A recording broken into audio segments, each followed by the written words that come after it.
Hi, this is Carol Pope. Hi, I'm Kevin Staples. And you're listening to Rainbow Country with Mark Tara.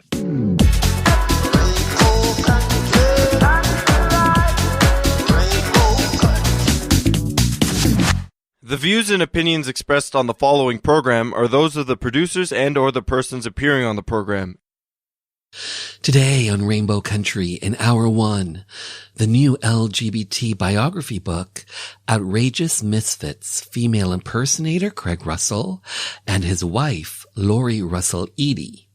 Journalist and author Brian Bradley joins me to talk about his new book and more. Plus, a flashback to Rainbow Country contributor, musician, and activist Anna Gutmanis talks about the effects of the COVID-19 pandemic to the LGBT community, especially the arts community. And in Hour 2, music from LGBT artists, independent artists, plus voices that you know and love in classic disco, classic 80s, classic house. Stay tuned for Gay Talk Radio right here on Rainbow Country. Hello, my name is Conchita. And I'm Barbecue. And my name is Hardcora. And we are the Beat Girls. You're listening to Rainbow Country with Mark Tara.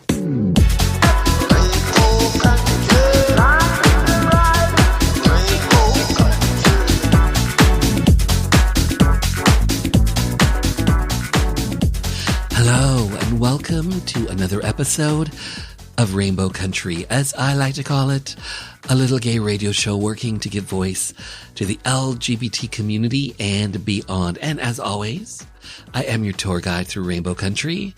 I'm producer and host, Mark Tara.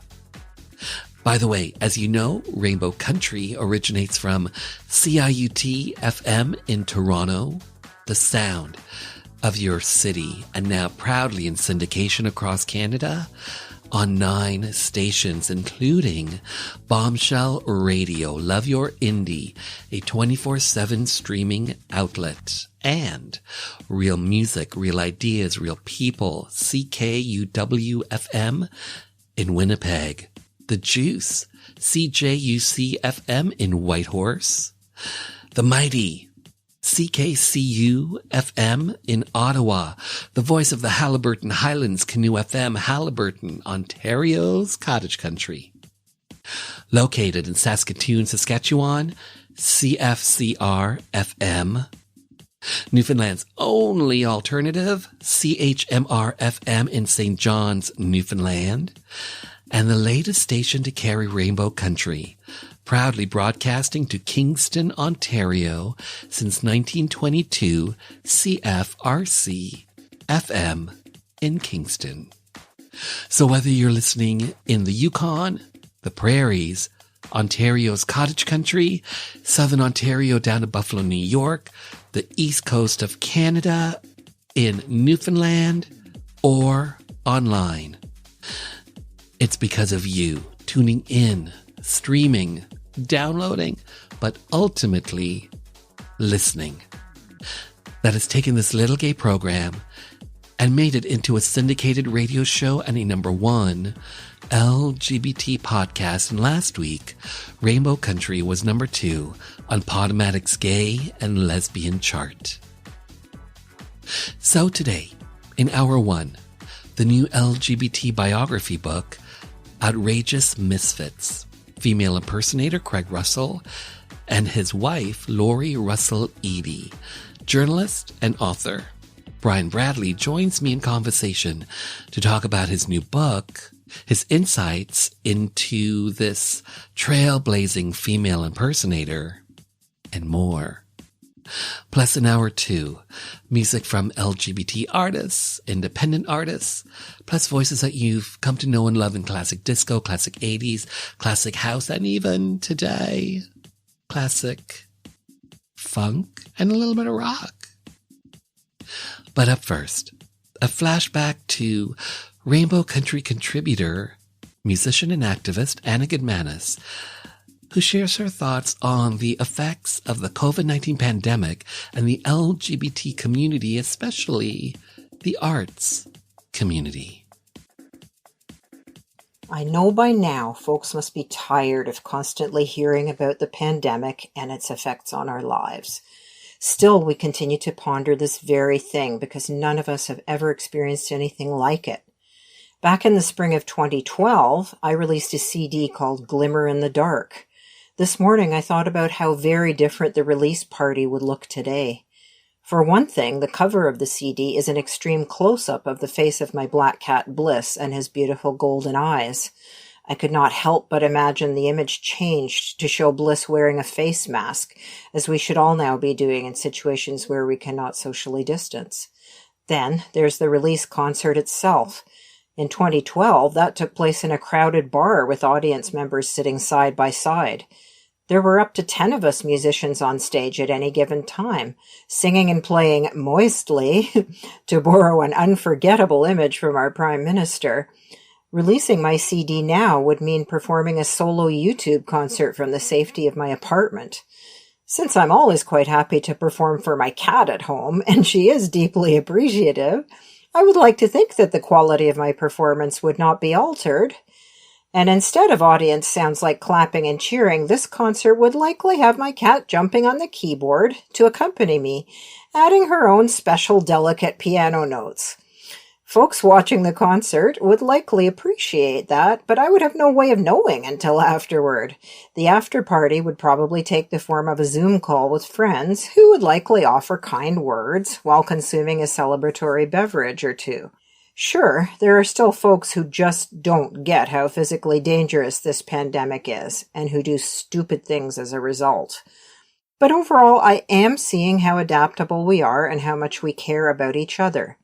This care is particularly important in our LGBTQ community, where folks rise to the challenge every day. Activists have put together resources for the most vulnerable of us and are finding new ways to stay connected. We have come too far as a community. Let's get even stronger and more deeply connected. I'm Anna Gutmanis for Rainbow Country, and you can find me at annagutmanis.com. Bill 7, to ban discrimination in employment, government services, and housing, based on a person's sexual orientation, was up for a vote at Queen's Park. Most NDP and Liberal MPPs supported the bill, but without some progressive Conservative legislators' backing, a divisive split could rack the province. 4 PCs decided to break party ranks to vote with their conscience and support Bill 7. Cabinet Minister and MPP Dennis Timbrell did it to show solidarity for his beloved brother, the well-known drag queen Rusty Ryan. And for me, a gay politician who was not yet out, I had to take a stand. We were known as the Gang of Four. I'm former Cabinet Minister and MPP Phil Gillies. The date, December 2nd, 1986, when LGBT rights came to Ontario. Hi, I'm Saida Garrett, co-writer of Michael Jackson's Man in the Mirror, and you're listening to Rainbow Country with Mr. Mark Tara.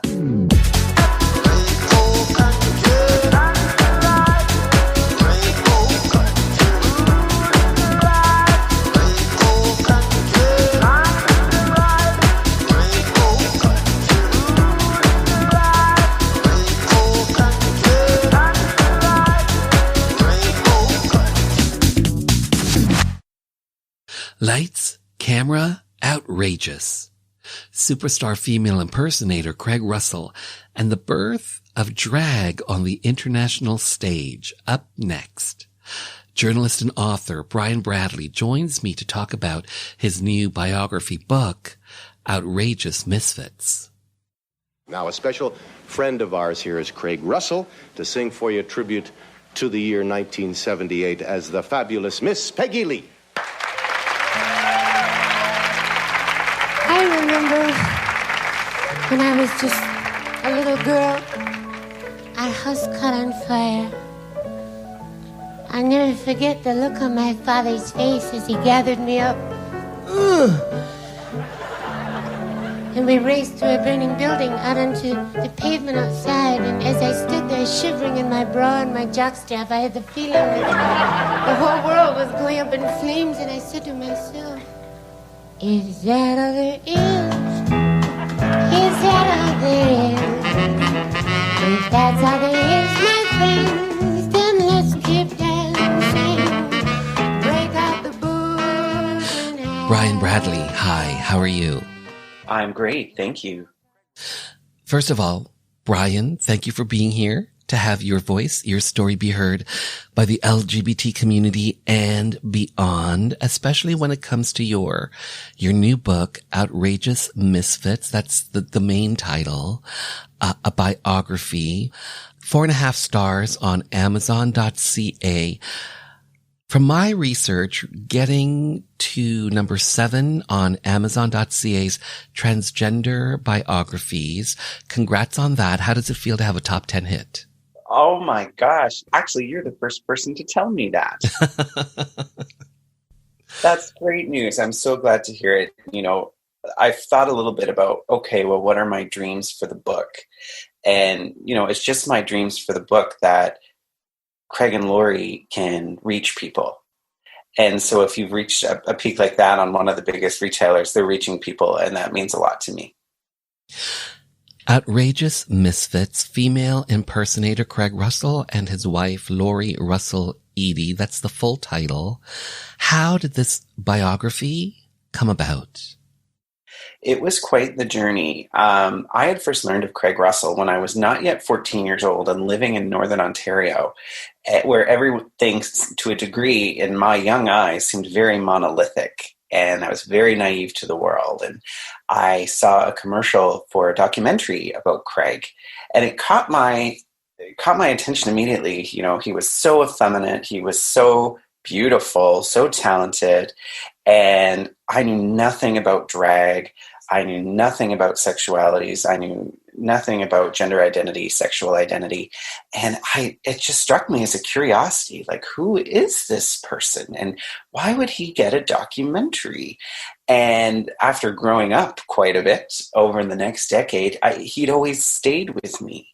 And around 2008, I started to just put feelers out to learn about who he was and what he was about. And a big turning point was when I was researching somebody else, a writer named Margaret Gibson, who also struggled with schizophrenia. And in learning about Margaret, there was a little footnote that said she was roommates with Craig Russell, the female impressionist. And I thought, oh my gosh, to be a fly on the wall in that house with the two of them, two totally dynamic, unique people. And it went from there. I was just so motivated to learn about the motivations of someone who was so outrageous. And it was an outrageous ride over a 12-year period, I'll tell you that. So that documentary you were talking about when you were 14, did you ever end up seeing that documentary? I did. It was an episode of the CBC program Life and Times. Okay. That was on for probably a good decade. And hey, a little secret was I was watching the show, and I was watching an episode about Lucy Maud Montgomery, who to me was just the be-all, end-all in my dorky, English lover mind.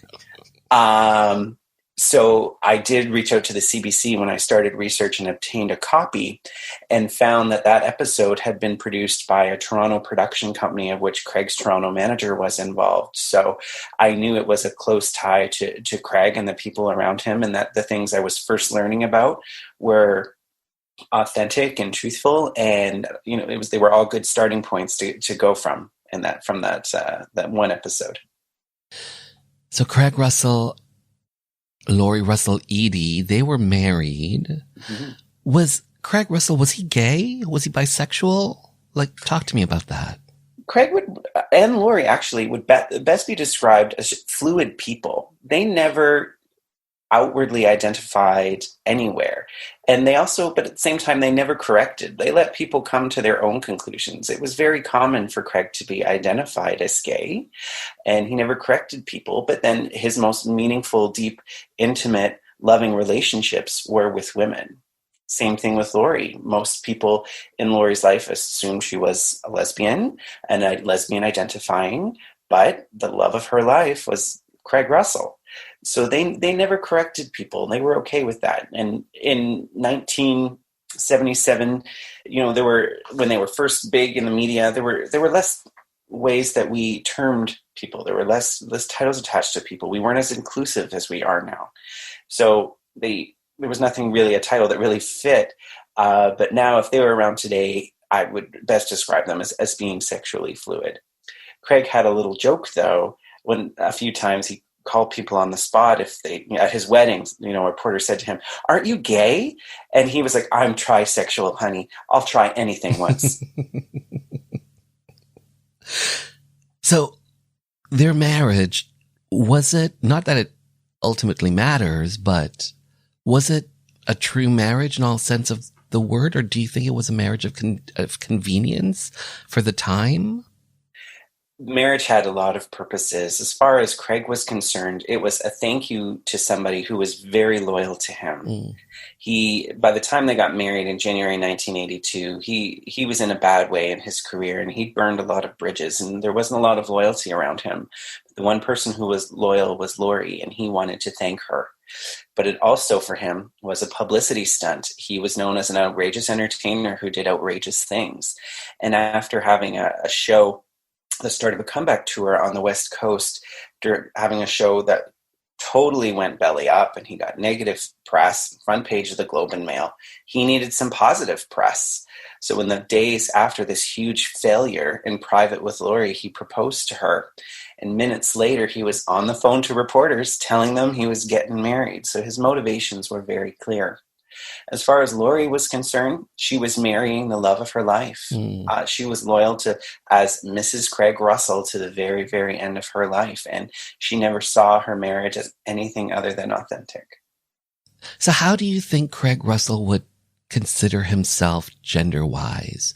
Do you think that, well, back then, the term would be transsexual. Do you think he saw himself as transsexual, as androgynous? Talk to me about that. No, Craig was very comfortably cisgender. A few people had asked, you spend all this time dressed up as a female, you must want to be a female. And actually, behind his performing persona, he actually was longing to connect more with his male gender identity. He felt disconnected from that, not because he felt a connection to female gender, but because he never nurtured himself as a person outside of his work, outside of his art. He was very, very comfortably cisgendered. Lori, on the other hand, was more androgynous. She was equally pulled into masculinity and masculine style, masculine traits, I'll say, but never publicly really so much identified as androgynous. Much like her sexual identity, she just wanted to do what she wanted to do, and she made no apologies for it, and didn't answer questions, and was very uncomfortable when anyone questioned. She didn't think anybody needed to know. She just needed to be accepted as Lori and loved as Lori, and Craig was the same way. You touched on this earlier, schizophrenia. How did that impact Craig and Lori? It didn't so much affect Lori, though Lori's mother was abusive and does have some element of undiagnosed mental illness. But Craig's best friend from early teenhood was a woman named Margaret Gibson who had schizophrenia. And their core group of friends were a group of misfits. That's where I got it for the title, where they were four people who didn't fit in with at school with the way everybody else was. There was the effeminate, outgoing Craig. There was schizophrenic Margaret, and a woman who was later lesbian identifying, and a British expat gay man. And they all fit together. And they followed all the same interest in music and film and theater. But at the same time, they knew a strength that a lot of youth don't know, because they were centered around Margaret, who really, really struggled with her mental health. She would have incredible outbursts and episodes where she believed her bones were being turned to dust, or she believed that she had another identity named Louise, and they would have to talk to her as Louise. So they grew up very quickly as youth, where they had to be responsible and look out for her because they weren't close with their families.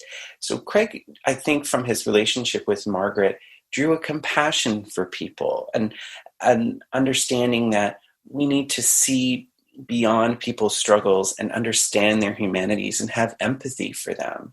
And funny enough, when he later developed his act and was impersonating all these different female entertainers, he didn't always perform as them at their best. Some of them he performed as them as their worst, particularly Judy Garland.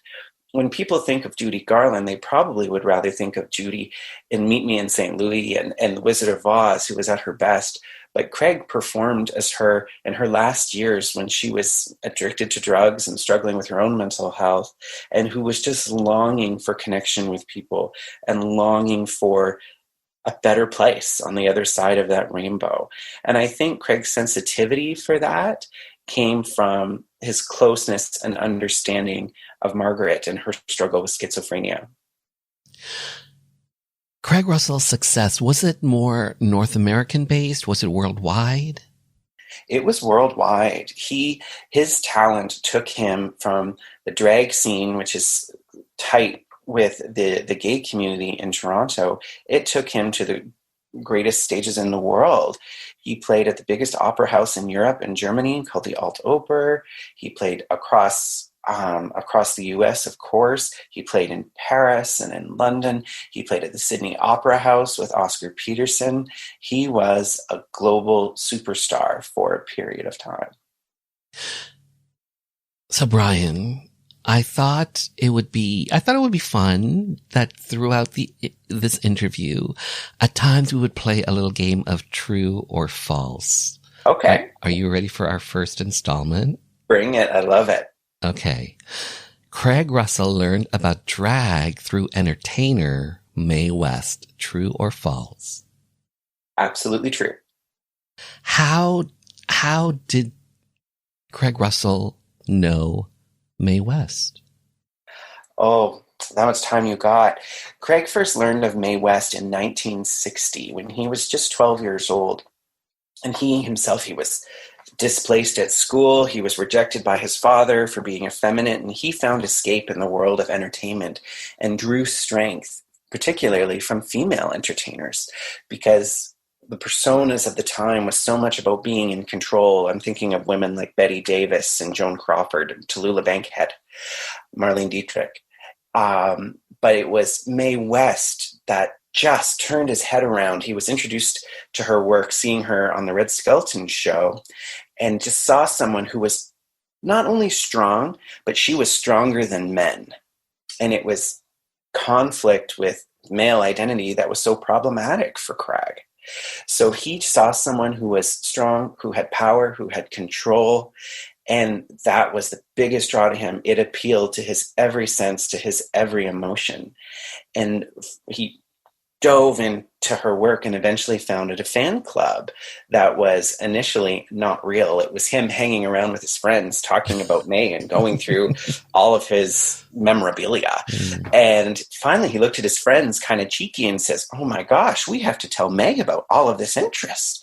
And he crafted minutes for a meeting he did not have with a guest list for people who were not there, and reached out to Mae's people in California. Mae made herself very available for the time. She was a little narcissistic. She loved to hear that she was loved.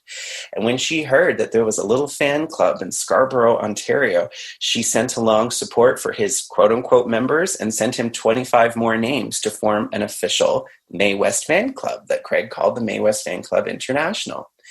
And from there, he had close contact with Mae and with people who were in her immediate circle to give updates to members, and he sent out newsletters and personal correspondence and best wishes on behalf of Mae. And that led to a 5-week visit with her in California that eventually turned into a 6-month stay to work as one of her personal secretaries. Crazy. Who knew? Who does that? I don't know who I would pick when 12-year-old Brian Bradley. I just don't know. So, Brian Bradley, you are a journalist at the Toronto Star, correct? Yes. What got you into journalism? How did you get turned on to that in the first place?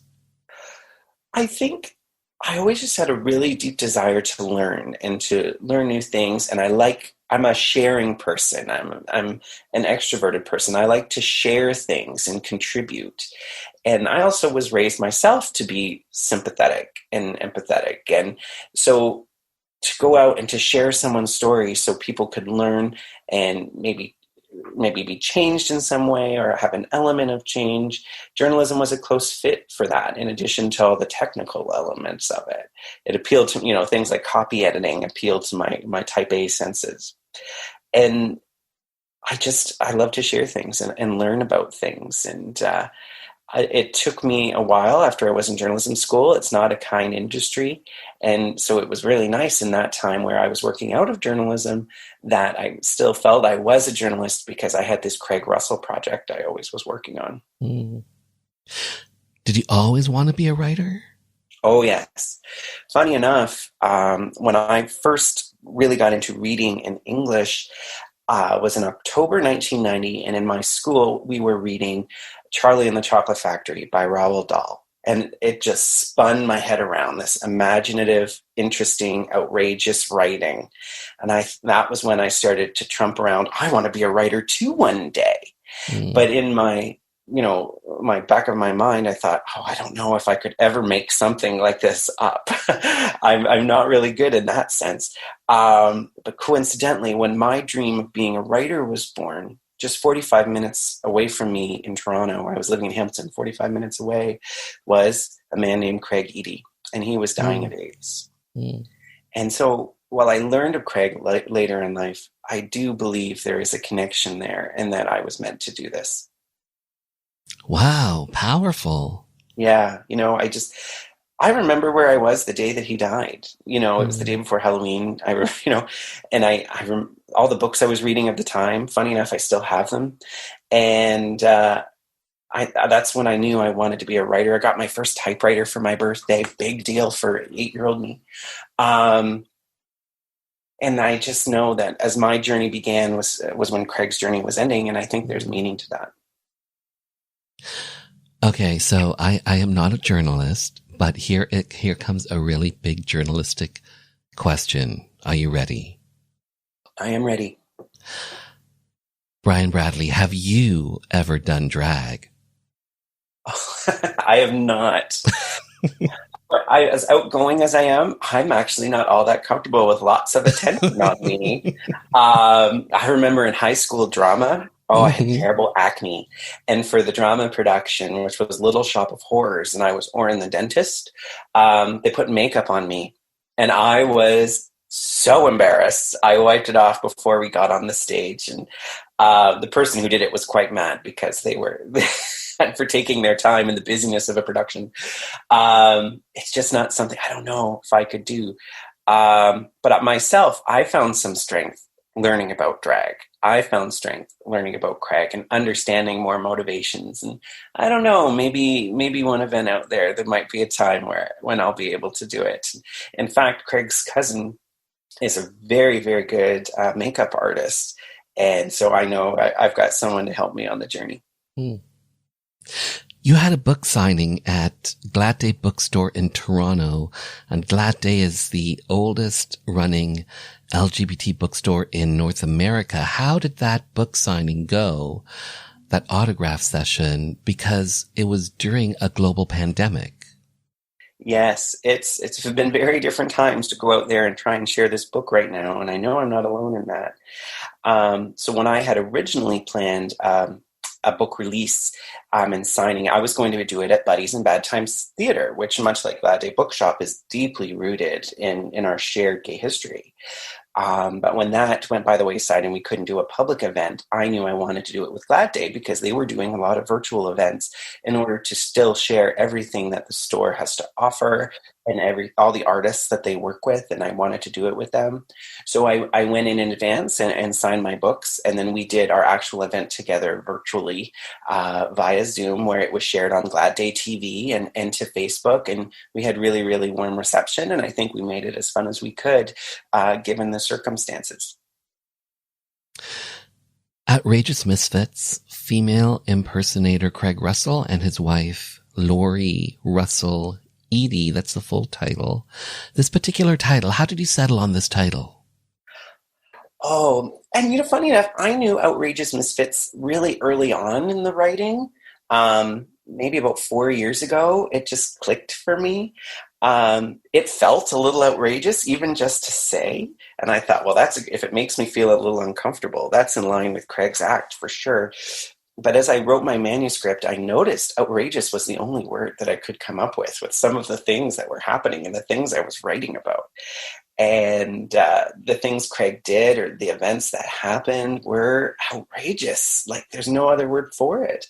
And in terms of Misfits, is Craig, his high school friends, and even Lori were people who didn't conform. They didn't fit in with the crowd. They believed in being themselves. And we can more comfortably, I think, in 2020, hopefully, allow people their uniqueness and their specialness. But in the 1960s, it was better to blend in than stand out. And none of them accepted that. But they connected with themselves as a group of misfits and supported each other no matter what. So Outrageous Misfits fit together pretty well.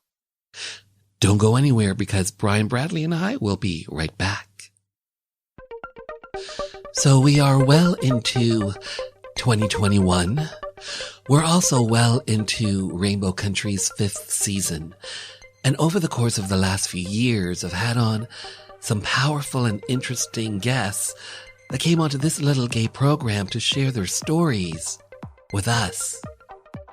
So for all you film lovers and fans like myself of professional wrestling, just saying, there's a new documentary out now, Nail in the Coffin, The Fall and Rise of Vampiro, from filmmaker Michael Past and Ian Hodgkinson, aka Vampiro.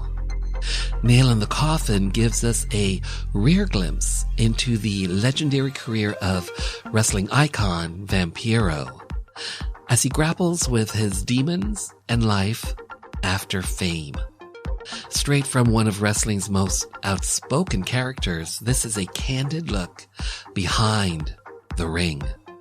You can stream Nail in the Coffin, The Fall and Rise of Vampiro at Amazon Prime Video, iTunes, Vudu, and more. And by the way, Michael Past and Ian Hodgkinson, aka Vampiro, will both be on Rainbow Country in February.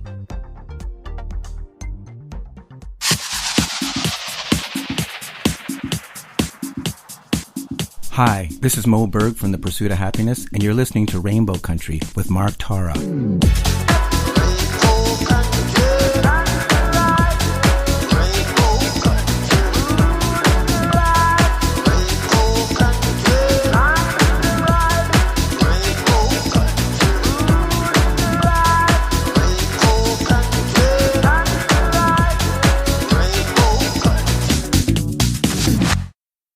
Listen, Craig Russell, what kind of a year was it for you? Great, yes, sensational. It was a good year because I tried to shake a lot of people up, you know. And you did. In the CBC and everything, but because I think people look prettier when they dress up a little bit, you know. When they just, you know. I'm just a little girl from Richmond Hill. Will I have more fun now? Yeah, sure, until the cops arrive. Craig Russell passed away in 1990 from AIDS-related complications. Lori Russell Eadie passed away in 2008 from cancer. How did the two of them originally meet? They met actually at the Elmo Combo on Spadina Avenue in Toronto at a Peter Allen concert. Real? Oh, that's appropriate. Yeah, so, I know. Oh my gosh, what a colorful, another person who deserves a book. But Laurie had been following Craig's career for some time. He was riding the wave of the release of the movie Outrageous at the time, and this was really close to the apex of his career. And Laurie had been following what he'd been doing and where he was, and he was in the media a lot. He called himself a promosexual. And she knew he was in town because he was going to be performing at the Imperial Room in the Royal York Hotel. And Craig, knowing Peter, was known to show up at his shows as a special guest. So Laurie went in advance. She was the first person there in the venue. And as interested as she was to hear Peter's show, her eyes were on Craig. And the second he walked in, all the gumption she had, got right in front of him and introduced himself and told him almost immediately that she loved him. And what do you think the attraction was between them? Laurie, much like Craig, found her strength and safety in the world of entertainment. Laurie had a lot of trauma in her life. She had a physically and emotionally abusive parent. She was a victim of rape as well. And she turned to particularly theater, which she called the world of make-believe. It was her safe place. And her trauma shaped her to be a person who not only was interested in artists, but some particular ones consumed her, particularly if they were dynamic, particularly if they flaunted gender and sexuality rules, particularly if they were talented. And Craig hit all those marks. There were other artists who she was equally in love with. I mean, Jeff Healey is one of them. Jeff Healey? Yeah, for a local name. At the end of her life, she was so in love with Jeff Healey, people thought they were dating. Wow. But that was not the case. So Craig, she just latched onto Craig. It was a safe, wonderful place to be. And she was so into it to an intense level. So for Craig, here was a person where he was struggling so emotionally that a person who fought hard to be near him meant something. A person who was so loyal no matter what he did, and sometimes he wasn't very nice to her, who was still so loyal and stuck by him, meant something. For a time, I believe he wanted to mentor her. He saw the intensity of her feelings and wanted to mentor her to loving herself. He was not very good at that, at getting the message across, and he always was fighting for boundaries. But at the end of the day, he knew he had someone who loved him so deeply that she was able to penetrate a wall that some other people could not.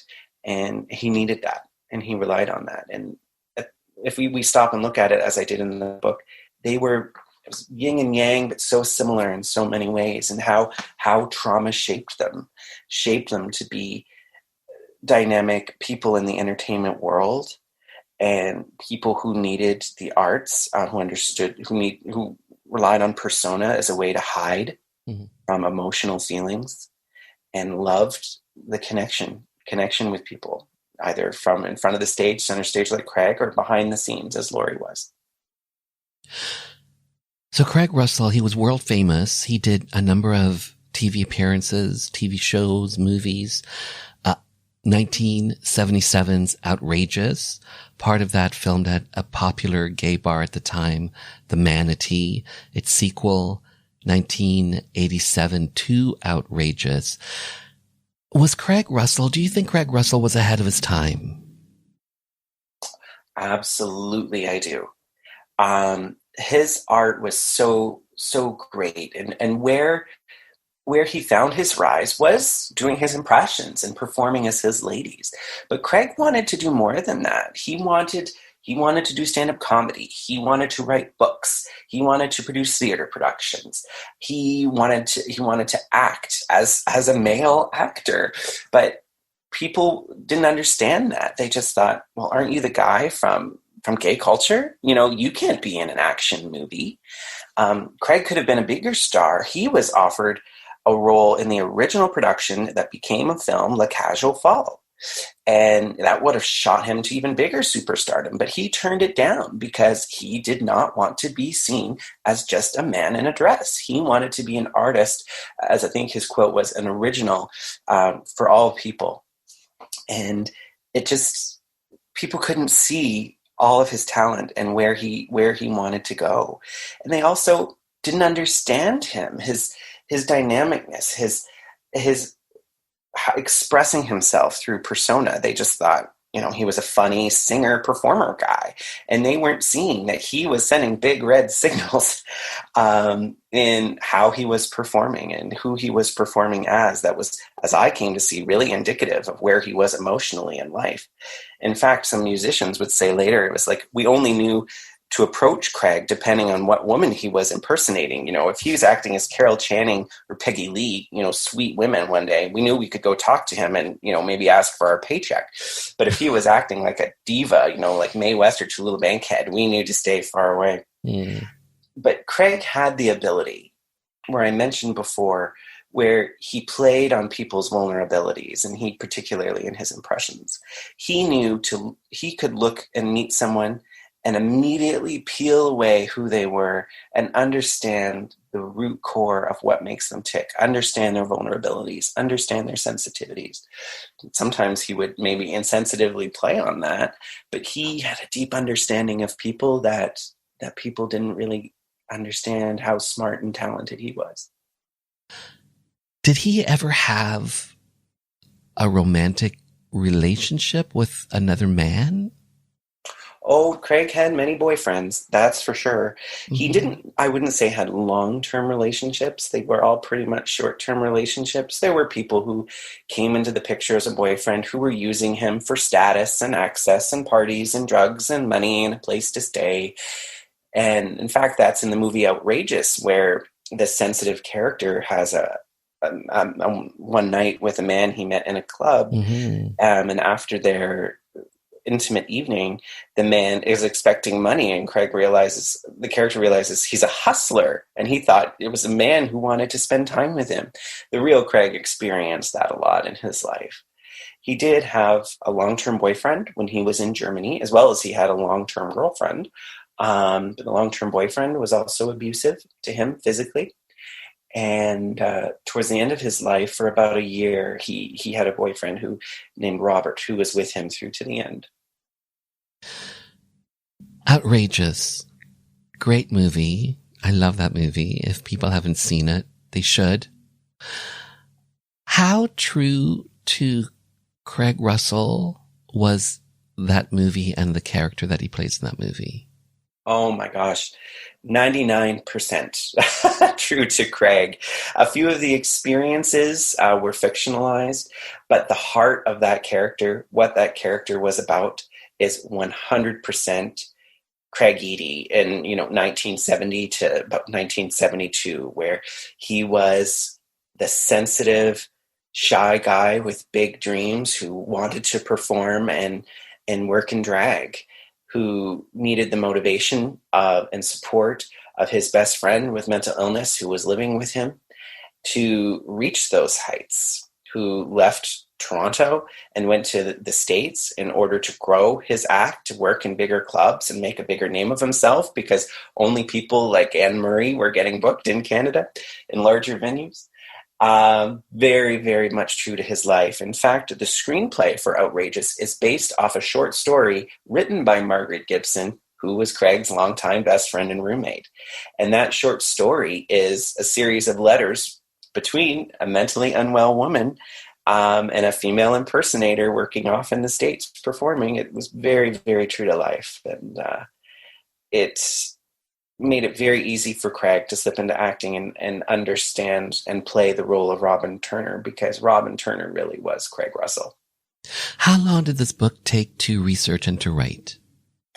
I wrote the research and interviewing element. I countless over 100 interviews alone, let alone all of the reading and articles and movies and transcripts, and that was a good 10 years.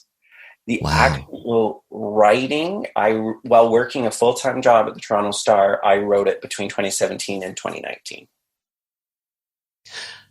And now that it's done and it's out, how do you feel about it? Oh, it's so many wonderful, interesting emotions. I really, like Craig had to consume with his characters, I had to consume myself with them. I listened to their music. I went to their bars. I went to theaters. I met their friends and families and went for lunch. I was invited to the family Christmas party, and when it was done, there was an element of me that grieved, like, they're part of my life. Now I've lost them because it's done. And that really made me sad. I have a little tear in my eye right now thinking that, I've lost them now in a way, just the way people lost them in their families when they passed away. But now that the book is out and we're doing some promotions, I'm able to talk about them and share them and remember the memories like they were my own family. And that's been really joyous. And in fact, today I received an email from someone who knew Craig in the early 70s, who Craig was her hairdresser.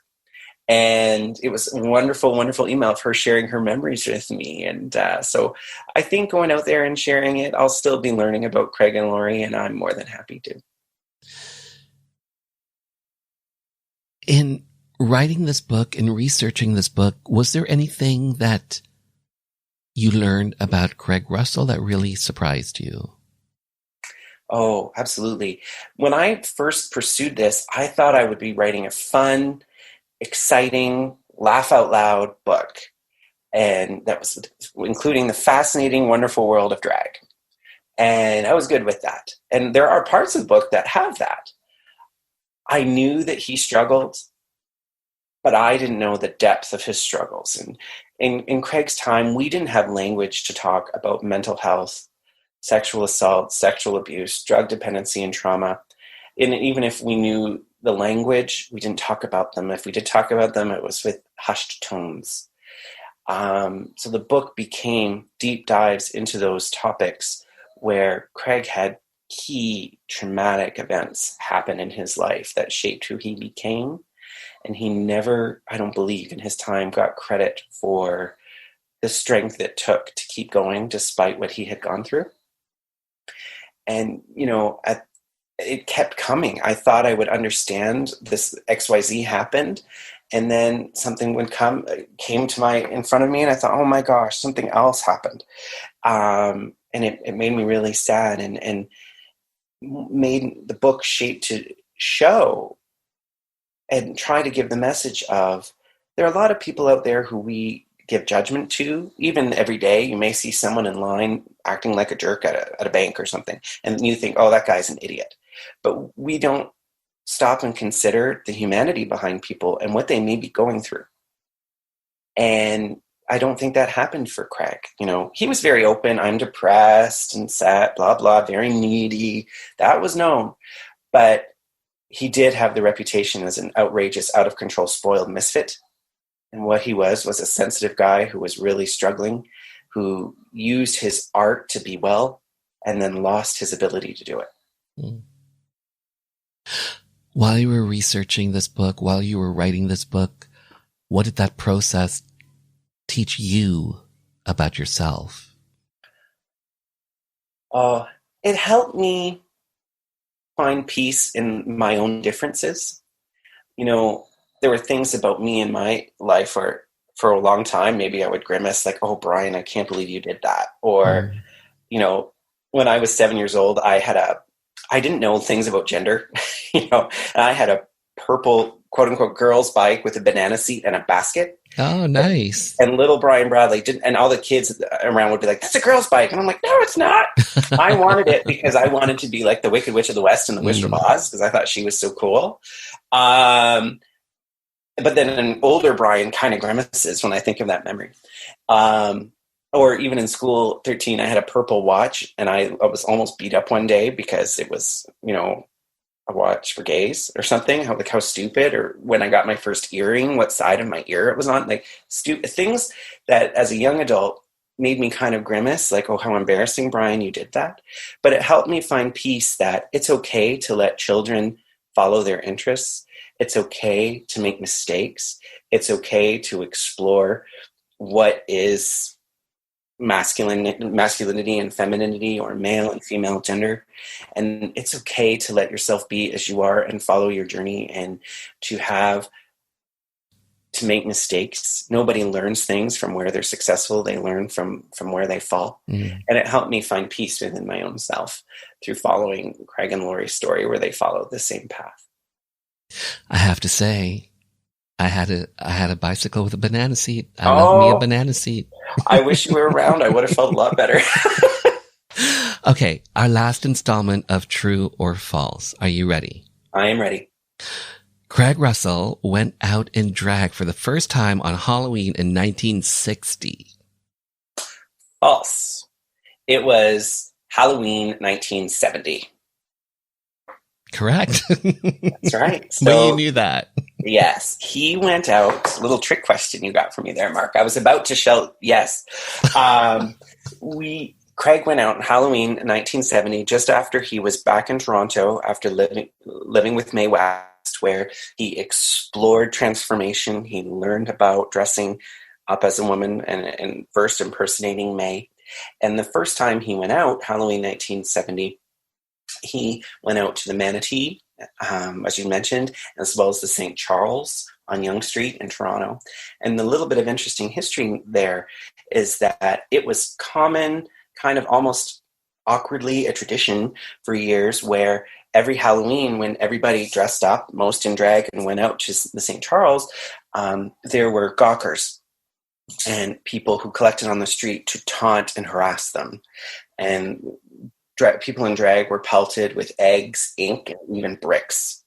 And it was a very, very volatile place to be. And Craig was right in the middle of it. But Craig felt amazing. He felt so good in transformation. He dressed as Tallulah Bankhead that night. He felt so good and strong in transformation.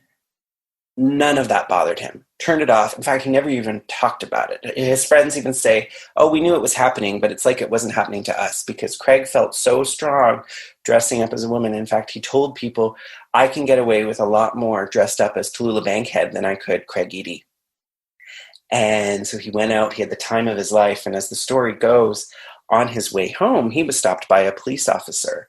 And most police at the time were as equally harassing as homophobic thugs. And he was stopped, and Craig could have been charged. He could have been assaulted. He could have been brought to the middle of nowhere and left. And the police officer said, what do you think you're doing? And there's Craig dressed as Tallulah Bankhead. And apparently he's carrying his high heels in one hand and still a drink from the bar in the other. if he's telling the story. And the police officer, what do you think you're doing? And Craig is like, still impersonating Tallulah, says, I'm looking for the nearest Catholic church. I want to confess everything, darling. So I think it's a real testament that the night he went out, how strong and wonderful it made him feel, and sealed the deal of what his future would look like. Brian Bradley, well said, well done, well written. Thank you. Thank you for your time, and thanks for being on the show. I loved every minute. Thank you so much, and thank you to your listeners as well. Support the arts. If anything, please go out there, support artists and venues of all types, because they need you right now. I'd rather dress up. I'd rather dress up. That's how they raise my friend. Still love your mother. We got the blues. And the cause that's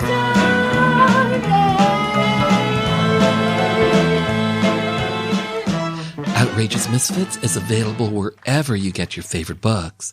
And by the way, it's also available as an audiobook. Taking us to hour 2 of Rainbow Country, Craig Russell.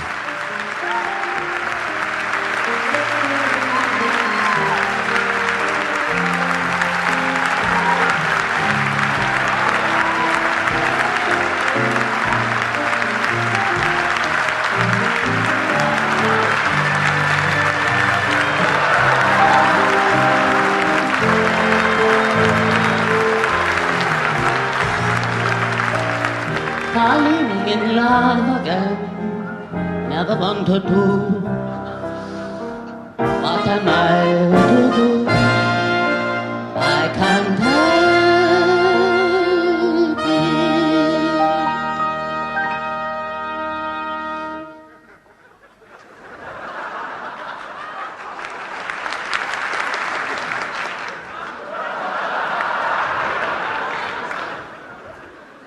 It has not been an easy career for me. I started as a waitress at the Last Supper. I would like to do a song that I done for...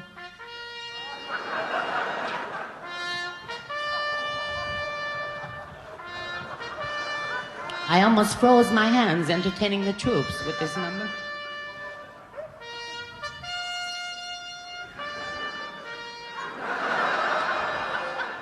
For 4 long years through Africa, Sicily, Holland, Belgium. Outside the barracks, by the corner light, there I will stand and wait for you tonight. We will create a world for two. I'll wait for you the whole night through. For you, Lily Marlene. For you, Lily Marlene. Bugler tonight, don't play the call to arms. I want another evening with a charm. Maybe tomorrow you'll feel blue, but then will come a love that's new. For you, Lily Marlene. For you, Lily Marlene. When we were marching in the mud and cold, and when my pack was more than I could hold, my love for you renews my mind. I'm warm again, my pack is light. It's you, Lily Marlene. It's you, Lily Marlene. My love for you renews my mind. I'm warm again, my pack is light. It's you, Lily Marlene. It's you, Lily Marlene.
True to each other, true as stars above. He was a man, and he was doing alright.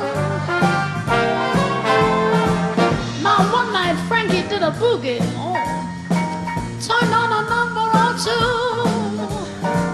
Johnny saw the whole thing happen, said, Frankie, you too. Do your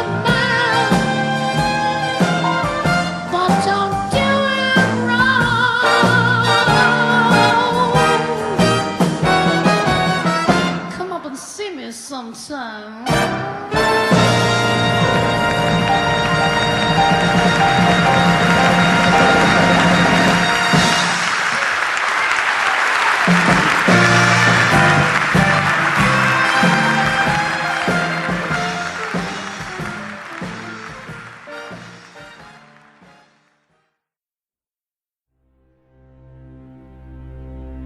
Hi, my name is Joanne Vanicola, and I'm an actor and a writer, and I was first on Rainbow Country with Mark Tara on discussing the massacre at Pulse Club in Orlando. I realized how important it was for our community to have a radio station, specifically for our issues, to talk about people in the LGBTQ community and to provide an outlet for our stories, to discuss our politics, culture, and give voice to the issues that matter to us. And of course our artists and the things that we do globally, and talk about culture. And without people like Mark Tara providing a space for this with a radio show like this, then we wouldn't have that voice. So support, tune in. Thank you.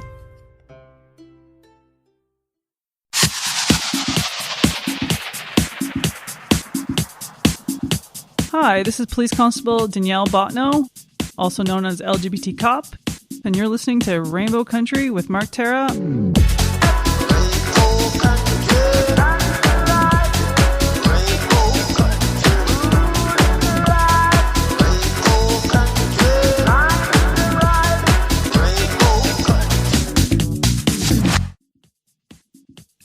This is hour 2 of Rainbow Country, where I feature music from LGBT artists, independent artists, plus voices that you've come to know and love in classic disco, classic 80s, classic house, classic funk even. So if you stay with me, if you stick with me, I hope you think I'm bringing you music worth hearing. Starting us off, a 3-song rock remix set.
Last night they loved you, opening doors and pulling some strings. Angel,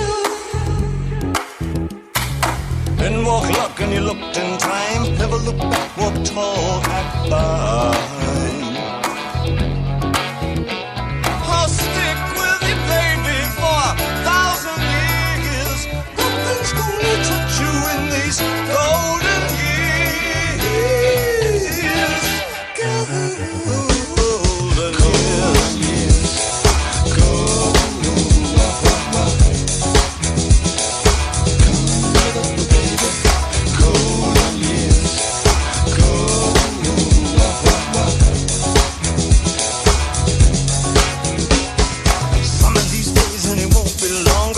Back down where you once belonged, in the back of a dream car 20 foot long. Don't cry, my sweet, don't break my heart. Doing alright, but we gotta get smart. Wish upon day upon day. I believe, oh Lord, I believe all the way. Run for the shadows, run for the shadows, run for the shadows, run for the shadows, run for the shadows, run for the shadows, run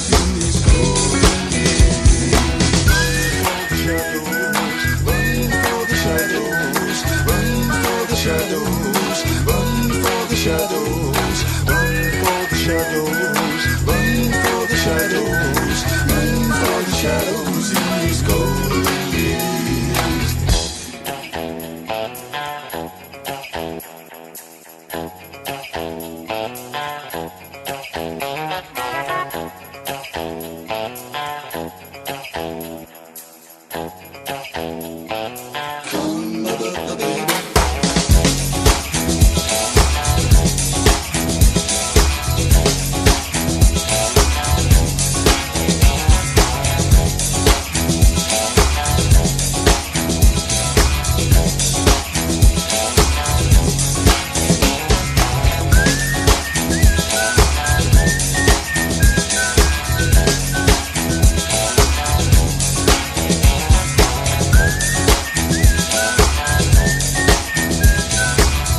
Temple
We just heard Burning Down the House, Talking Heads.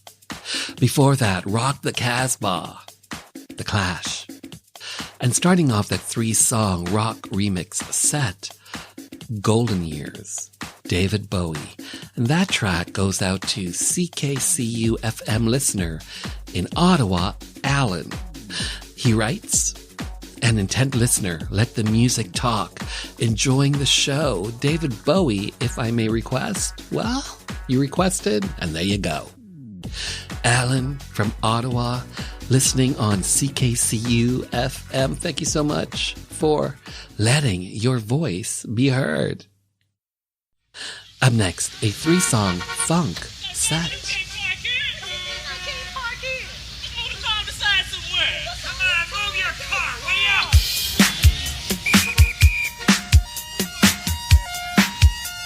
Excuse me, madam. You're standing still in a no parking zone. If you don't get a move on that body, I'll be forced to give you a ticket. So get with it!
little bit. Can we spend some time?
We just heard Say I'm Your Number One, Princess. Before that, Just a Touch of Love, Slave. And starting off the 3-song funk set, No Parking on the Dance Floor, Midnight Star. Up next, a 3-song rap set.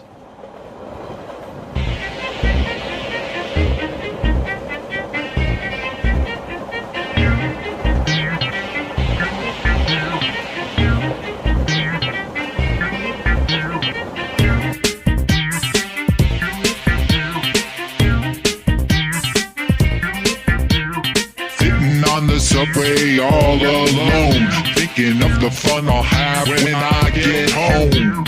A man sat down and he was large. His booty almost moved me to the next car. A woman came in and sat abreast. I was thinking which mango is the best. Lost track of my bearings and when I looked up, I was caught between two big butts.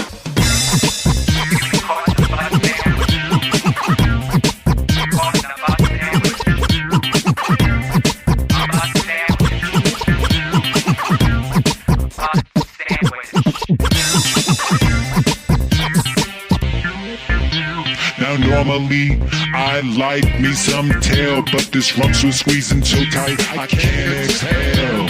A woman crossed the aisle, started screaming in Spanish, Dios míos, it's a marriage in a butt sandwich. I was really embarrassed, so I turned to the preacher. He said, let Jesus be your teacher. I said he may be God's son, but he'd still be a burger in a hot cross bun.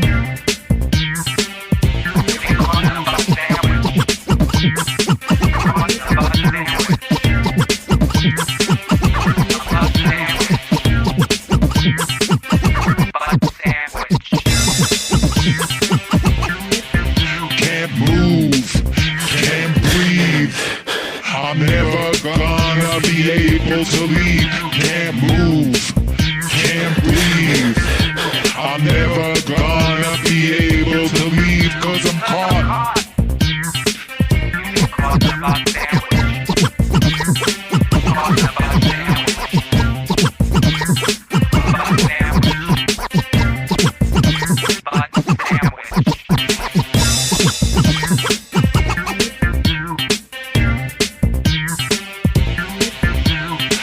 Then the train comes around to my stop. I pull and I squeeze and out I pop.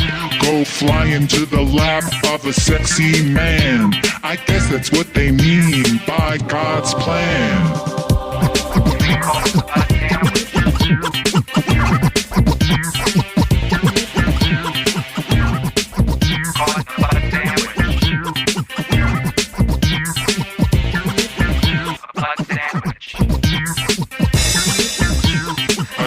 Is a sandwich, but a manwich is a meal.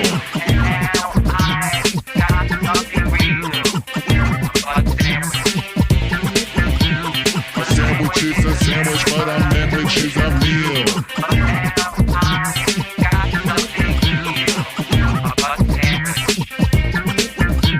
A sandwich is a sandwich, but a manwich is a meal.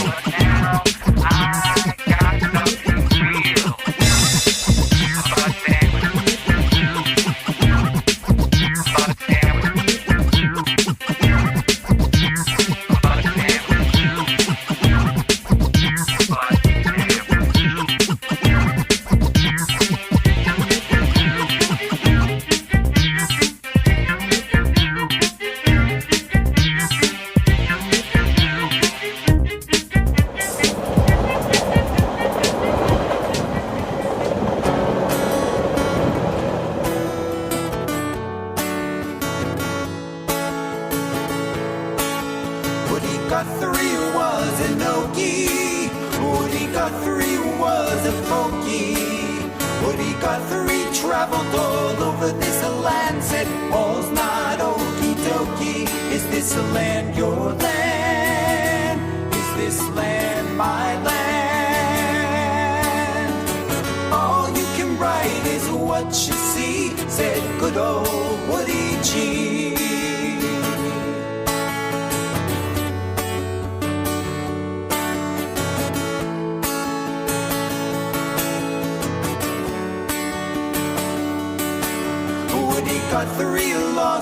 mommy. Woody Guthrie was a commie. His father was a member of the KKK. So Woody took his guitar, got the hell away, and played for everybody. His guitar said, "This machine kills fascists." They threatened him with 40 lashes, but he stood for all the world to see, that good old Woody G. But he stood for all the world to see, that good old Woody G. But he stood Hey, you. for all the world to see, that That's right, good old faggot. Woody You. G. It's the ghost of Woody Guthrie. Cut that folk shit out. Do you really think that after 50 years I'm playing an acoustic guitar and doing the same damn thing? Here's what I'm up to now, dumbass.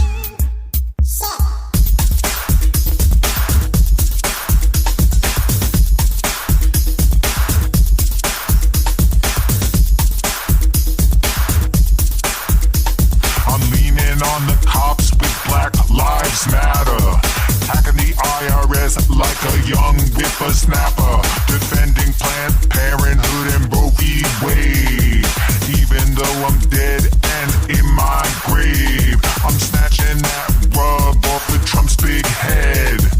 Occupying Wall Street with my waterbed. Don't touch those refugees, I'll get you with my dagger. Cause I'm Woody Guthrie, I'm a gangster rapper. I'm Woody Guthrie, I'm a gangster rapper.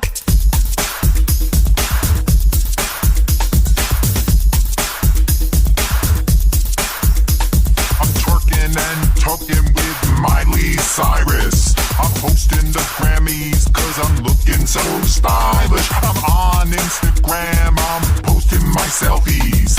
I'm so hot, I'm doing a striptease. I'm taking all your guns and keeping them. Gonna redistribute some of your personal income. I'm a true blue socialist Bernie backer. Cause I'm Woody Guthrie, I'm a gangster rapper. I'm Woody Guthrie, I'm a gangster rapper. When I died, I thought this country was getting more equal. Now this place feels like a really bad sequel. What these Republicans are doing to the poor should be illegal. You better be scared, I'm about to get lethal. I ain't playing no motherfucking peace songs. I'm blowing up tankers with green peace bombs. I'm out on the prairie fucking up crackers. Cause I'm Woody Guthrie, I'm a gangster rapper. I'm Woody Guthrie, I'm a gangster rapper.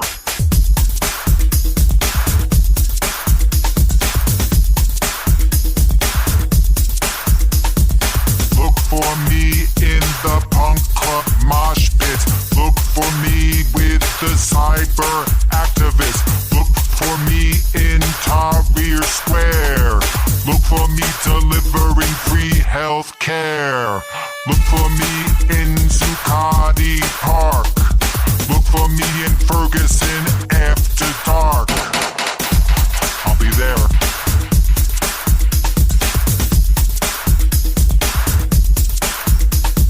Don't blame that stupid Bob Katz for this song. He just took dictation. Say it again, Bob. I'm Woody Guthrie, I'm a gangster rapper. I'm Woody Guthrie, I'm a gangster rapper. I'll be there. I'm Woody Guthrie, I'm a gangster rapper. I'm Woody Guthrie, I'm a gangster rapper. Stop.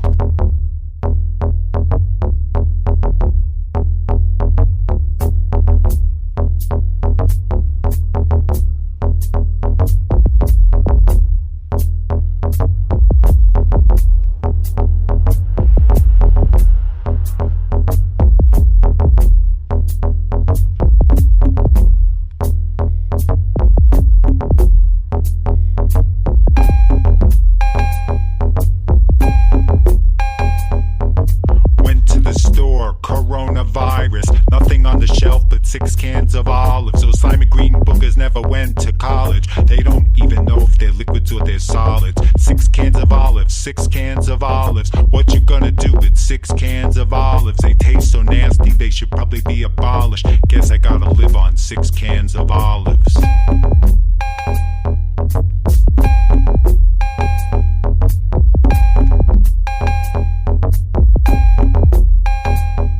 You can put them in your nose and they pop up when you blows. You can stick them in your toes, you can feed them to your hose. You can drink an olive milkshake, you can make an olive pancake. You can take an olive tea break, now I've got a stomach ache.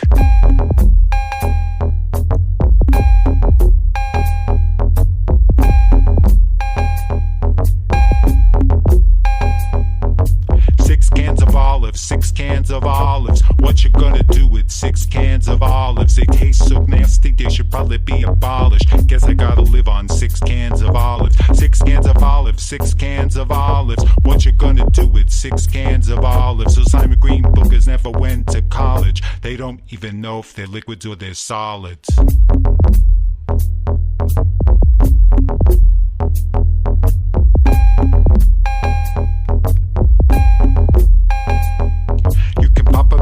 You can eat them with a tweezer. You can smoke an olive reefer. Can an olive get a fever? You can do the olive handshake. You can put them in a cheesecake. Can an olive get a tax break? It's the olive dance break. Shake, shake, shake, shake, shake, shake, shake, shake, shake, shake, shake, shake, shake, shake, shake, shake. I'm so hungry. I'm feeling dizzy.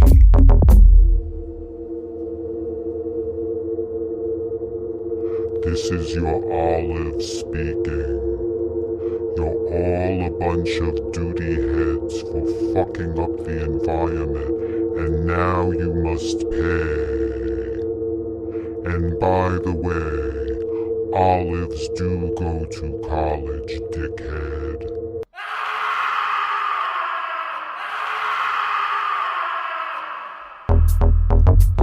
Cans of olives, 6 cans of olives. What you gonna do with 6 cans of olives? Those shiny green boogers never went to college. They don't even know if they're liquids or they're solids. 6 cans of olives, 6 cans of olives. What you gonna do with 6 cans of olives? They taste so nasty, they should probably be abolished. Guess I gotta live on 6 cans of olives. 6 cans of olives, 6 cans of olives. What you gonna do with 6 cans of olives? The slimy green boogers never went to college. They don't even know if they're liquids or they're solids. 6 cans of olives, 6 cans of olives. What you gonna do with 6 cans of olives? They taste so nasty, they should probably be abolished. Guess I gotta live on 6 cans of olives. Guess I gotta live on 6 cans of olives. Guess I gotta live on 6 cans of olives. Oh wow, check it out. There's a jar of pickled garlic on the shelf also. What rhymes with pickled garlic? If you touch me, faggot, I promise you stinky breath for the next century. Stay safe, you all, and God bless. This is the Mangfather Bobcats checking out.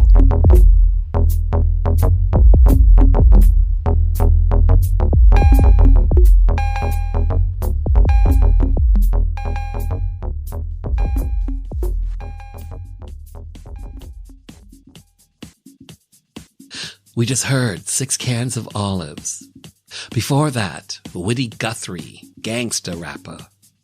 And starting off the 3-song rap set, Caught in a Butt Sandwich. Those 3 tracks from American artist, the Mangfather, Bobcats. For more on this artist, you can check out his website, themangfather.com. And his latest single is 6 Cans of Olives, inspired, of course, by the global pandemic. Up next, a folk rock set.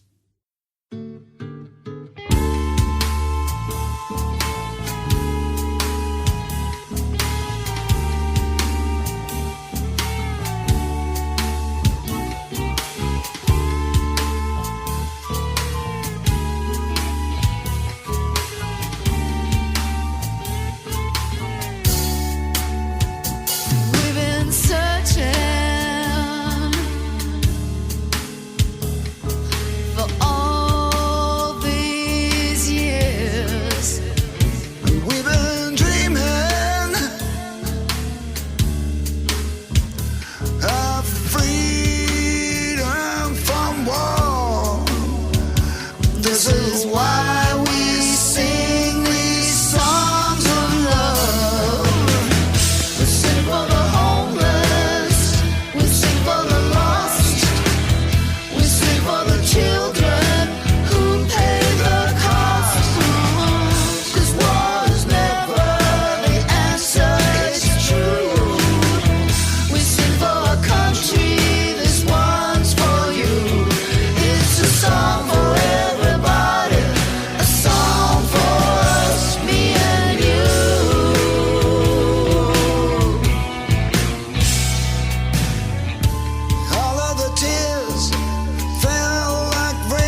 for someone like you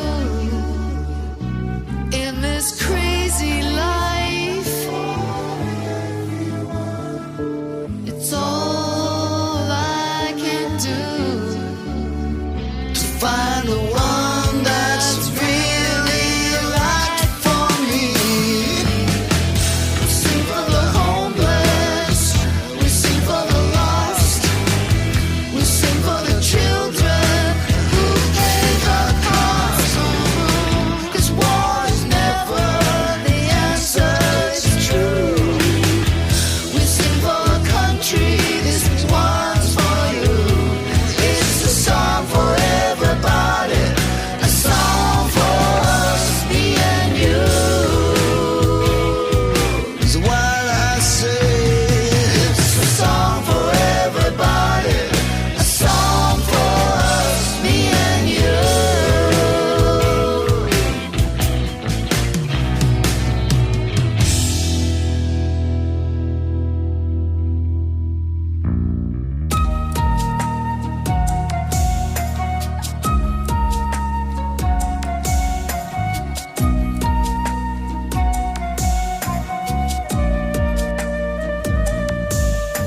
Slowly, slowly,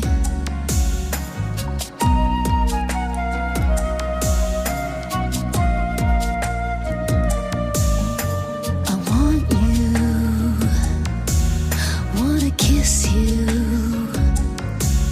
and you kiss me. Slowly, slowly, eternally, eternally, eternally, eternally.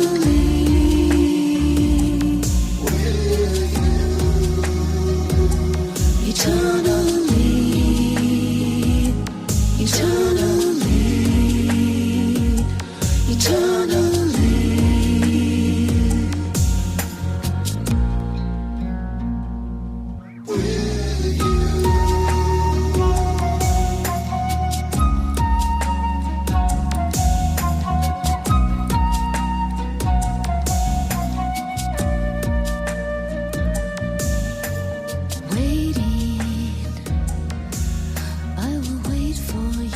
We just heard Eternally. Before that, A Song for Us. Those tracks from folk rock artist Sherry Talon featuring Chris Burkett. And Sherry and Chris, they have a group called the Free Spirits, which you can find at thefreespirits.ca. Don't forget to keep up to date with all things country, Rainbow Country. Follow me on socials at Mark Tara Music. Do you have a guest suggestion? Maybe a show idea? Maybe you want to leave a comment? Send me an email, mark@marktara.com. The podcast for Rainbow Country is available on all major platforms. The official Rainbow Country playlist is out on Spotify, and everything is hooked up at marktara.com. Finally, I want to take this time to thank you for taking your time to be with me. Remember, stay well, stay strong, stay safe.